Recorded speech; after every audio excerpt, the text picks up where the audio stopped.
luchando en este mar y a remar, a remar.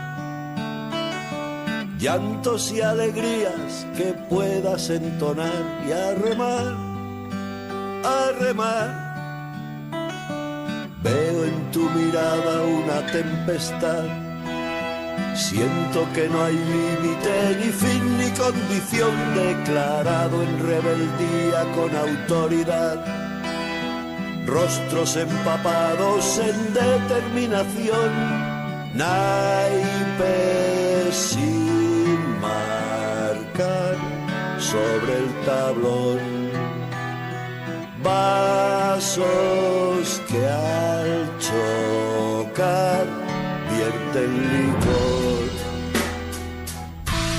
La pandemia no ha terminado y mientras en China continúan los severos confinamientos para millones de personas, en Europa y en Occidente se relajan hasta el máximo las restricciones. Y mañana llegará a España el fin de la mascarilla obligatoria en interiores para la mayoría de la población. Pero la COVID-19 sigue ahí y habrá que gestionar la nueva situación, habrá que seguir remando, como canta el gran Rosendo. Y si hay alguien que sabe mucho de todo esto, es el invitado de esta mañana. Amos García Rojas, jefe de Epidemiología y Prevención del Gobierno de Canarias, presidente de la Sociedad Española de Vacunología, representante español en el Comité Permanente de la OMS, de la Organización Mundial de la Salud. Bienvenido. Bien hallado, Miguel. Siempre es un placer estar con ustedes. ¿Es un mal día para usted esto de que el Consejo de Ministros se reúna para tomar la decisión de quitamos la mascarilla de interiores con matices? No es un mal día. Es un día en el que se abre un nuevo escenario en relación al comportamiento social que ha habido con la pandemia y desde luego sí es un día que me va a tener muy ocupado, eso sin lugar a dudas. En cualquier caso, Miguel, sí me gustaría como punto de partida señalar dos cosas. No es el fin de la mascarilla. Es el fin de la mascarilla en interiores, pero lógicamente la mascarilla, que ha sido un instrumento muy valioso en la lucha contra la pandemia, sigue teniendo un valor claro en aquellos ámbitos donde se atienden a vulnerables, como son los centros sanitarios, donde habrá que seguirla llevando, como son los centros sociosanitarios, donde habrá que seguirla llevando, y en los aspectos donde hay un mayor riesgo de contagio, como pueden ser los transportes públicos. Y luego en el ámbito laboral, pues va a depender un poco de lo que decidan yo no sé cómo vendrá estructurado en función de lo que disponga el Consejo de Ministros, pero va a depender un poco de los gabinetes de seguridad y higiene y me imagino que lo evaluarán básicamente en función de dos parámetros: ventilación y distancia física entre personas. Y otro aspecto que me parece importante es que no vendamos el fin de la mascarilla como que se ha acabado la pandemia, como que ya está todo el pescado vendido. No, todavía hay un trecho por recorrer, un trecho más favorable, pero todavía hay camino. Dando por inevitable la decisión del Gobierno, ¿qué medidas habría que tomar para gestionar la nueva situación? Porque usted lo acaba de decir perfectamente, es decir, la pandemia no ha terminado, pero puede dar la sensación de que sí ha terminado. ¿Qué es lo que tenemos que hacer para que la gente, como parece, por lo que se ha visto, por ejemplo, esta Semana Santa, da por hecho de que ya estamos de fiesta? Sí, y es un problema. Yo creo que el que quitemos las mascarillas de parte del escenario donde han estado presentes hasta ahora tiene aspectos de lógica, en el sentido de que hoy conocemos mucho más del virus que hace unos meses. Es verdad que hay todavía aspectos de lagunas en el conocimiento, pero conocemos mucho más del virus.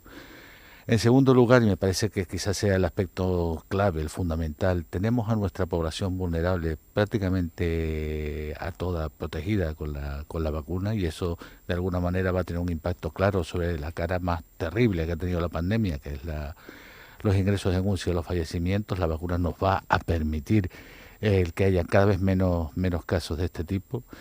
En tercer lugar, yo creo que hay que entender también otro aspecto fundamental, que ya tenemos también tratamientos que reparan el daño. Lógicamente, en la primera fase de la pandemia lo que más nos interesaba es tener instrumentos que evitaran el daño, vacunas. Pero como vamos a seguir teniendo casos, lo que nos interesa también es disponer de tratamientos, es decir, de instrumentos que reparen el daño. Y ya los tenemos, y eso lógicamente es otro factor añadido importante. Este virus ha venido para quedarse, otro elemento. Esto no va a diluirse ni va a desaparecer, va a seguir conviviendo con nosotros. Nuestra función es hacer lo posible para convertirlo en uno más de los múltiples microorganismos que tenemos a nuestro alrededor. Y esto lo vamos a conseguir fundamentalmente con las vacunas y reforzando las medidas de prevención mecánica cuando corresponda. Y otro aspecto importante, la COVID ha hecho que muchas de las patologías que tenían que ser atendidas no se hubieran atendido, que haya habido retraso. No se puede seguir tensionando al sistema sanitario con una patología que estamos consiguiendo eliminar la cara amarga y convertirla en un proceso en el que la mayoría de los casos van a ser leves o asintomáticos, afortunadamente. Tenemos que recuperar la normalidad, la atención de otras patologías, eso es fundamental. Y en ese sentido, pues, lógicamente, en todo ese proceso, pues viene esta nueva medida que tenemos que trasladarle a la ciudadanía con mucha pedagogía, con mucha pedagogía. Por eso, ¿a quién recomienda, aparte de lo que determinen las excepciones ya conocidas, centros sanitarios, sociosanitarios, farmacias, personas, pues en fin, inmunodeprimidas, transporte colectivo, ¿a quién se debería pedir, exigir, aconsejar, no sé, que siga siempre con la mascarilla, al menos en interiores? Desde luego, las personas vulnerables, sobre todo aquellas que, por ejemplo, no tienen cubierta la pauta de vacunación, deberían ser precavidas en relación a este nuevo escenario, ¿no? Todas las personas vulnerables, las que han escenificado lo más terrible de la pandemia, ¿no? Que las personas mayores, las personas inmunodeprimidas, pues ahí hay un plus la necesidad de establecer pautas protectoras. Y luego yo creo que también que hay que ser prudente, la prudencia es un elemento, es una virtud en la vida y lógicamente, por lo tanto, en la salud. Y si yo voy a un ámbito donde va a haber mucha muchedumbre, pues no estaría mal que tuviera la mascarilla puesta. Antes te comentaba, Miguel, que tengo mi entrada para el concierto de los Rolling Stones el 1 de junio en el Wanda Metropolitano. Pues a lo mejor me lo voy a ver con la mascarilla puesta, porque me imagino que habrá, bueno, ya sé que están todas las entradas vendidas, y claro, en espacios de muchedumbre, cuando se eliminan aerosoles con los gritos, la gente cantando, pues eso posiblemente haga que muchas personas entendamos que es conveniente ponernos la mascarilla. Y más en ese destino de metro, aquí en el metro es obligatoria la mascarilla. Llegar ahí a la estación de Metropolitano, donde realmente se va solo al estadio, con lo cual hay que imaginarse cómo será eso hora y media antes del concierto. ¿Le parece acertado o es quitarse el problema de encima esto que hace el gobierno de delegar en los centros de trabajo el criterio final de seguir usándola? Porque, en fin, parece un poco fácil, ¿no? Dice, bueno, yo quito la mascarilla, pero bueno, ustedes después hagan lo que ustedes consideren oportuno dentro de cada centro de trabajo. Esto no es crear un problema, porque, claro, estarán las decisiones que tomen las empresas, pero también tendrán que enfrentarse con trabajadores que a lo mejor no estén de acuerdo y que quieran agarrarse a ese decreto del gobierno. No, evidentemente, todo este tipo de situaciones no se pueden dejar con flecos. Ahí tienen que estar rigurosamente tabuladas y medidas para que cada cual sepa lo que tiene que hacer. Y en este sentido yo espero que ese documento que salga del Consejo de Ministros pues especifique muy bien cuáles son los ámbitos que deben evaluar cada empresa para tomar las decisiones oportunas y no haya ninguna duda. Todo eso, mira, uno de los grandes problemas que en mi opinión ha habido a lo largo de la pandemia es que ha faltado un discurso en muchas ocasiones coherente, sólido, profundo, único, que llegue a la ciudadanía de manera clara y rotunda. Y en este sentido espero que ya que estamos avanzando en el control de la pandemia, eso es evidente, el nuevo escenario es mucho más favorable, pues no metamos la pata y dejemos algún fleco suelto que cree problemas en determinados ámbitos laborales, como el que has comentado. Tiene que estar perfectamente tabulado, eso sin lugar a dudas. ¿Y confían que eso va a ser así? No tengo más remedio que confiar, porque si no sería crear un problema. ¿Le parece correcto que en los colegios deje de usarse la mascarilla? Yo creo que sí, yo creo que mira, hay que entender otro problema en relación a la mascarilla. La recuperación o el quitar las mascarillas interiores no solo está en función de recuperar un elemento básico en el desarrollo vital como es la actividad económica. Es cierto que sin salud no hay economía, pero cuidado, sin economía tampoco hay salud, porque hay más pobreza y la pobreza es el principal problema de salud que tenemos. Desde esa perspectiva hay que entender que además hay personas que han sufrido con el uso de la mascarilla, que les ha creado incluso problemas de tipo mental. La salud mental va a ser un elemento clave en la época post-pandémica. Y de esa perspectiva los niños, que además son tienen muy poca capacidad de difusión del virus, no es que no tengan ninguna, pero no son grandes difusores del virus hacia los adultos, y además en ellos la clínica, cuando les produce, es muy suave, yo creo que en ese sentido, si además lo tenemos vacunados, no tiene mucho sentido desposeerlo o dejarlos que puedan disfrutar de un desarrollo vital que les hace falta, y así la mascarilla. Fíjate que hay niños que tienen 1 año y medio o 2 años que no conocen a los otros adultos que no sean los de su ámbito familiar, sino a través de una mascarilla, a través de los ojos. Eso es terrible. Bueno, al margen del tema de las mascarillas, que es algo que se decide hoy y que se pondrá en marcha mañana, ya mañana pues los escolares no tendrán por qué llevar la mascarilla al colegio, a las aulas, a clase. Hay otras restricciones que se han ido quitando de manera paulatina. Por ejemplo, han cambiado los protocolos sobre las cuarentenas de personas infectadas y contactos estrechos. De alguna forma, no sé si estará de acuerdo usted conmigo, se deja casi al albur de las personas, de la gente, cómo actuar en estos casos. Yo le pregunto, ¿esto no es un poco de descontrol? ¿Esto no puede llenar de gente asintomática los centros de trabajo y la calle? Sí, pero vamos a ver, ¿cómo tenemos que evaluar ahora el impacto que tiene la pandemia? La pandemia ha sido terrorífica por la cara amarga que ha tenido. Ha sido terrorífica porque ha creado una tensión en el sistema sanitario que terrible. Desde esa perspectiva, lo que tenemos que tener en cuenta es que, teniendo a nuestra población vulnerable protegida o razonablemente protegida con la vacuna, y por lo tanto siendo previsible que el mayor número de casos que se puedan dar van a ser leves o asintomáticos, hay que establecer otras medidas de control del problema. En enfermedades de alta incidencia no nos interesa desde el punto de vista de la epidemiología tanto saber si son 10.500 casos como si son 8.529. Lo que interesa es ver las tendencias, y las tendencias las podemos evaluar en la pandemia analizando el aspecto más tremendo que ha tenido, que es el impacto hospitalario. Entonces es ahí donde debemos fiscalizar la vigilancia en estos momentos. No podemos seguir tensionando al sistema, vigilando procesos que son leves o asintomáticos, en tanto en cuanto hemos avanzado con la vacunación y tenemos que recuperar la actividad normalizada del sistema sanitario. Bueno, de alguna forma se ha descargado de tensión los hospitales porque han bajado los casos, pero luego sí que se cargó la atención primaria porque había que registrar que se era o no se era positivo. Ahora lo que se está haciendo con estas otras medidas es también descargar la atención primaria, porque ya le está diciendo a la gente, mire, cuídese usted, comuníquelo lo que tenga que comunicar, pero hágase usted la prueba. Pero bueno, ya se acabó aquí la política de las PCR para todos, algo así. Sí, y además es que en un contexto de las características que tenemos, pues tampoco tiene un sentido muy racional el hacer PCR a todo el mundo.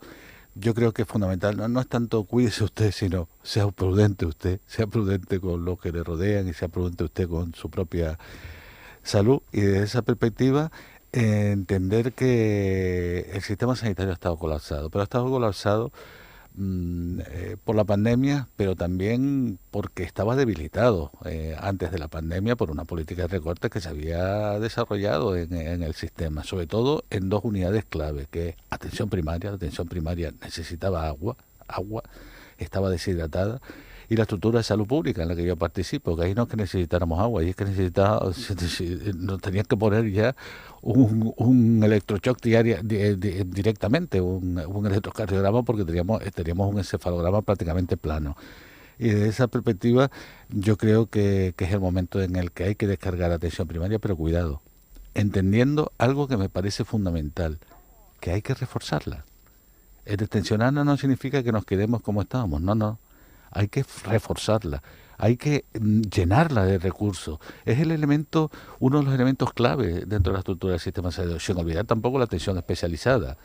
pero la salud pública y la atención primaria son instrumentos que es absolutamente necesario reforzar desde un punto de vista económico. Mira, y yo espero que una de las lecciones que hayamos aprendido de la pandemia sea esta, que al sistema sanitario, sobre todo a sus elementos clave, no se les puede recortar nunca. El sistema sanitario como una de las piezas angulares del estado de bienestar, junto a servicios sociales, junto a educación, necesitan cuidado, necesitan mimarlo y necesitan reforzarlo. Yo espero que esa sea una de las cuestiones que hayamos aprendido, porque, Miguel, procesos de este tipo vamos a seguir teniendo. Eso sí, yo espero que me coja jubilado, porque otra como esta no la aguanto. Luego le pregunto por su futuro. Bueno, estamos a 14 minutos de que sean las 10 de la mañana. Estamos con el jefe de epidemiología, entre otras cosas, de la Comunidad Autónoma de Canarias, Amo García Rojas, en la entrevista, en el día en el que se aprueban las medidas que van a adornar, digamos, ese fin de la mascarilla en interiores en toda España.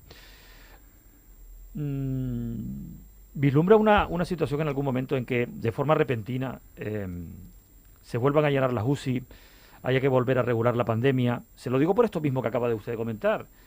Primero, que esto no ha comentado, y oiga, vamos a acostumbrarnos a esta situación porque muchas de estas otras van a venir, aunque le coja a usted jubilado. Sí, muchas pandemias van a venir porque siguen dándose las mismas condiciones que posibilitaron la aparición de esta pandemia. Y Miguel, yo en el verano del 2019 estaba llevando un curso de vacunas en la Menéndez Pelayo en Santander, en la Magdalena, uno de cuyos profesores invitados a que invité era precisamente Fernando Simón. Y allí en la mesa de conclusiones dijimos que era bastante razonable pensar que en un determinado periodo de tiempo, no sabíamos medir, íbamos a convivir con una pandemia. Eso sí, pensábamos que iba a estar vinculada al virus de la gripe. ¿Y por qué pensábamos? Luego no, luego ha sido vinculada a otro virus, pero bueno, ha sido una pandemia. ¿Por qué lo pensábamos? Porque se estaban dando unas condiciones favorables. Ahí está el calentamiento global, uno cuyos síntomas es el cambio climático. No me gusta decir cambio climático, prefiero decir calentamiento global, que engloba más cosas. Y esto modifica el nicho ecológico de presentación de las enfermedades transmisibles y favorece la expansión de procesos transmisibles en forma masiva, en forma pandémica. Ahí está la pobreza. La pobreza es un elemento clave en el desarrollo de enfermedades transmisibles en forma pandémica, por todo lo que envuelve la pobreza, hacinamiento, malas condiciones de vida, etcétera, etcétera. Y cada vez hay una mayor diferencia entre países ricos y países pobres. La relación del hombre con los animales, el concepto ese que la OMS está tratando de que sea una máxima poderosa que haya en el sistema sanitario, el concepto One Health, una salud animal, salud ambiental, salud humana. Es básico la interrelación del hombre con los animales y con el medio ambiente. Recordemos que esta enfermedad, salvo que se demuestre lo contrario, que no creo, es una zoonosis, es una enfermedad de los animales que ha pasado al hombre. Por lo tanto, se daban esas condiciones y eso nos hacía pensar que seguíamos, y estas condiciones se siguen dando. ¿Le parecen acertados los confinamientos estrictos que está imponiendo China en este momento además? ¿O cree que ese modelo con la aparición y la eficacia de la vacuna ha fracasado? Yo creo que ese modelo, francamente, es absolutamente imposible de plantear en un país de nuestras condiciones, de un país de nuestras características democráticas. Es un problema que ha surgido en China en estos momentos porque les ha llegado la variante Omicron y les ha llegado una variante que tiene una gran capacidad de transmisión y la estrategia de COVID-0 les ha cogido con la pata detrás. Es decir, ha ido mucho más rápido Omicron que la posibilidad de establecer esa estrategia radical que están desarrollando ellos. Y hay sobre todo un elemento que a mí me parece importante. No hay estudios de efectividad de las vacunas chinas, las que han estado implementando allí, y esto es otro elemento que hay que poner sobre la mesa. Mira, hablaban ayer de 400.000 casos de infectados en China, o 400 y pico mil, creo recordar, y 10 muertos. ¿Pero pretenden que yo me crea eso, esa cifra? Es decir, tiene que haber también un proceso de transparencia en la información que se desarrolla desde el... Hay quien evidentemente estas circunstancias pues permiten pues la especulación general de la gente. Ya se sabe que también, por lo menos en este país, estamos muy habituados y muy acostumbrados a hablar de cualquier cosa, porque todos sabemos de todo, ¿verdad? Lo digo, por supuesto, irónicamente. En el caso de China y su poca transparencia informativa, que es algo que yo creo que sí resulta evidente, pues evidentemente da lugar a esa otra especulación de ¿y si lo que está pasando allí es la antesala de lo que puede venir a Europa en lugar de lo contrario, de la resaca o la consecuencia de lo que ha ocurrido en Europa, porque Omicron pasó primero por aquí que por China? ¿Y si hay otra cosa? ¿Y si es otra variante? ¿Esa posibilidad cabe, por lo menos, contemplarla? Que sea otra variante me parece muy... O sea, que sea algo nuevo, diferente a lo que hemos tenido aquí, me parece difícil de que sea posible. Entre otras cosas porque se volvería como un boomerang hacia el propio país, hacia el propio país asiático.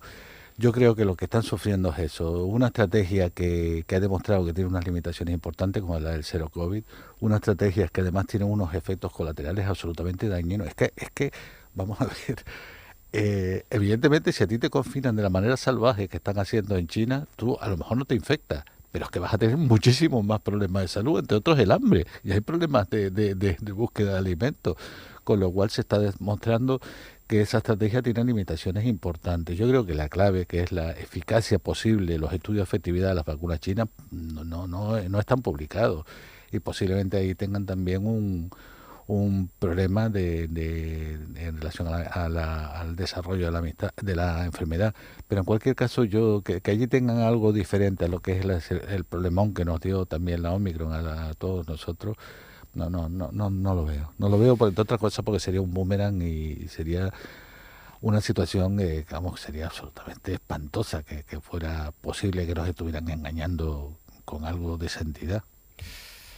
Por cierto, ¿qué recorrido tiene que tener la vacunación? ¿Cuándo habría que ir a por la cuarta dosis y a quiénes habría que administrarla? Mira, yo en estos momentos, por la información científica disponible, y tal como ha indicado hace un par de semanas la Agencia Reguladora de Medicamentos Europea, entiendo que una cuarta dosis solamente tiene sentido en estos momentos, y subrayo lo de en estos momentos, en población mayor de 80 años, muy vulnerable por lo tanto, y en población inferior de 80 años inmunodeprimida.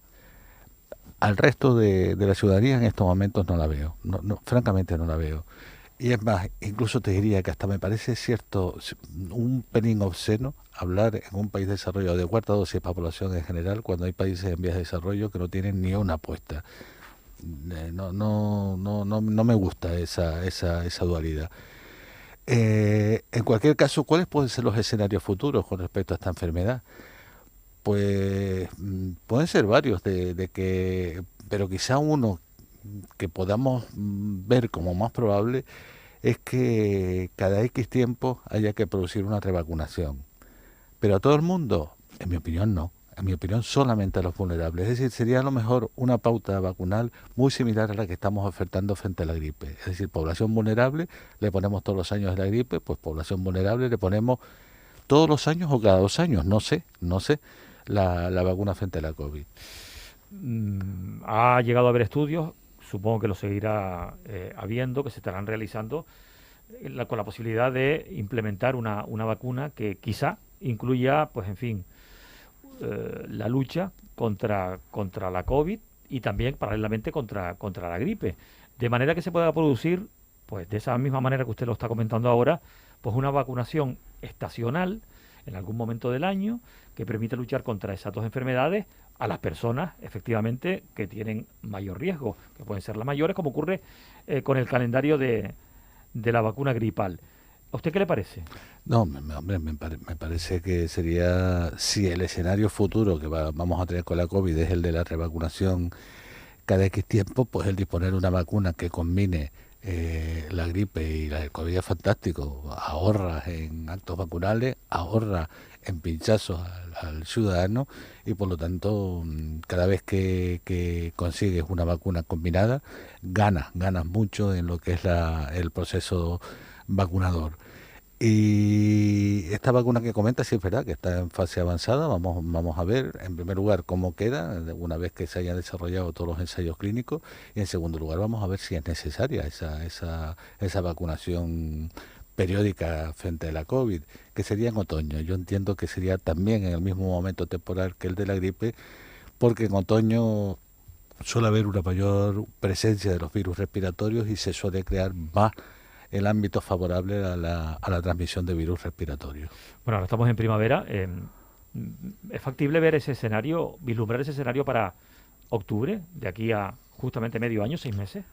No lo sé, Miguel, no lo sé. El otoño va a ser clave. El otoño va a ser clave y va a ser un indicador importante en la evolución de la pandemia. Pero en estos momentos no soy capaz de vislumbrar si ese va a ser el escenario futuro. Vamos a esperar a que siga habiendo evidencia científica, vamos a esperar a que siga avanzando la información disponible frente a la vacuna, frente a la COVID y a la propia epidemiología de la enfermedad y vamos a ver, pero bueno, es un escenario que no se puede descartar. ¿Recuerda usted que cuando empezó todo esto, hace 2 años, usted y yo, por ejemplo, hablábamos de este asunto y decíamos, bueno, no aquí, lo hacíamos a través del teléfono, porque en aquella época, pues en fin, había restricción de acceso a los estudios de la radio, y hablábamos y decíamos, bueno, esto es como una gripe, en realidad hay que tomárselo como una gripe. Luego el tiempo demostró que no, que aquello era un error, que esto era otra cosa. Han pasado esos 2 años, se ha vuelto a hablar de eso que se llama, de una manera un tanto, en fin, discutible, gripalización, más que nada por el término, no por la cuestión. Yo le pregunto, ¿ahora sí estamos en un escenario de esto es como una gripe? No, esto no tiene nada que ver con una gripe. Esto tiene un impacto sobre los vulnerables mucho más letal, mucho más importante que el de una gripe. No, son 2 procesos diferentes y por lo tanto no intentemos unirlos en un único concepto. Una cosa es la gripe y otra cosa es el SARS-CoV-2. Y tienes razón, y fue uno de los elementos, hombre, que crearon dificultad a la hora de abordar esta pandemia. Al principio todos decíamos, bueno, prácticamente todos decíamos, es como una gripe este proceso. ¿Y por qué lo decíamos? ¿Por frivolidad? No, lo decíamos porque esa era la información que recibíamos de China, que era donde estaba el problema. Cuando empezamos a preocuparnos fue cuando vimos que en China confinaban a toda una parte de la población, la de Wuhan, y al mismo tiempo empezaban a construir hospitales a toda mecha y dijimos, caray, pues menuda gripe. Pero la información que recibíamos era en ese sentido y por eso se decía, es como una gripe. Eso se lo tiene que hacer mirar la Organización Mundial de la Salud. ¿Se lo ha mirado ya? La Organización Mundial de la Salud evidentemente se tiene que mirar muchas cosas, pero también está, yo creo que desempeñando un papel clave en el abordaje de la pandemia, sobre todo en que no olvidemos algo fundamental, y es que el abordaje del problema tiene que ser igual en todo el mundo. No puede ser diferente en un país desarrollado que en un país en vía de desarrollo, pero evidentemente hay cosas que hay que mejorar. Ramón García Rojas, el 1 de junio, cuando vaya al concierto de los Rolling Stones en el Wanda Metropolitano de Madrid, el estadio del Atleti, ¿va a estar jubilado ya o todavía le queda cuerda? No, todavía no puedo estar jubilado, hay que seguir currando porque esto no ha acabado y no me gustaría irme sin que esto tuviera ya un enfoque más definitivo. Y lo digo de verdad, ¿eh? Y no lo digo, Miguel, porque piense que hay personas indispensables, o una bobería, no hay nadie indispensable. Pero sí es verdad que haber dejado todo el marrón a una persona nueva que llega es una faena que no pasaba por mí, no forma parte de mi estilo de vida. Y en este sentido vamos a seguir aguantando un poquito. Eso sí, cuando acabe esto, pues estar seguro que vendré aquí, si me lo permites, a darte un abrazo y a despedirme de mi ámbito laboral, que no de otros, evidentemente. Será permitido, por supuesto, pero es que hay que recordar que a Ramón García Rojas le coge el momento de su jubilación, cuando ya lo tenía decidido, justamente esta pandemia, entonces tuvo que dar marcha atrás, poner el freno, ¿verdad? Y luego dar marcha atrás y decir, me quedo. Sí, no había más remedio. Hubo que poner el freno, decir marcha atrás, a pesar de que tuve, pues lógicamente en mi familia, pues no hubo un cierto enfado lógico y razonable, ¿no? Porque ya empezábamos que íbamos a entrar en otra etapa de la vida, pero fíjate lo que ha sido 2 años de pandemia. Hemos estado encerrados meses, hemos estado trabajando con las vacunas, es decir, la vida nos ha cambiado a todos. Un abrazo virtual, vamos, de momento. De momento, esperemos que pronto sea ya real, Miguel. Un placer estar con ustedes, de verdad. Mucha suerte, gracias.